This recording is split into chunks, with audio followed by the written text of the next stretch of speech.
Central government job రావాలి, central government job రావాలి, loco pilot అది బ్రహ్మాండంగా ఉంటుంది, మంచి మంచి జీతాలు గీతాలు, లైఫ్ ఏ వండర్ఫుల్. అంటే మీకు చెప్తున్నట్టు లోకో పైలట్ అంటే మన ఇద్దరు పూర్వకాలంలో మన ట్రైన్ కానీ గూడ్స్ కానీ ఇంజిన్ డ్రైవర్ అనేవాళ్ళం. ఇప్పుడు దానికి హుందాగా లోకో పైలట్ అంటున్నారు. మరి ఈ ఉద్యోగంలో అసలు సాధక బాధకాలు ఏముంటాయో తెలుసా?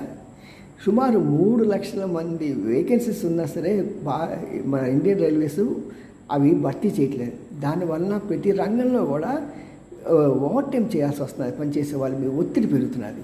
అలాగే ఈ లోకో పైలట్స్ మీద బాగా ఒత్తిడి పెరుగుతున్నది. అంతేకాదు అతను నడిపే ట్రైన్ మొత్తం ఏసీ ఉన్నా సరే ఇతని క్యాబిన్ మాత్రం ఏసీ ఉండదండి. నిద్రపోతాడంట, నిద్ర వచ్చేస్తుందంట. అందుకని ఆ తర్వాత బయట టెంపరేచర్ కన్నా కూడా వీళ్ళకి 2 డిగ్రీస్ ఎక్స్ట్రా టెంపరేచర్ ఉంటుంది.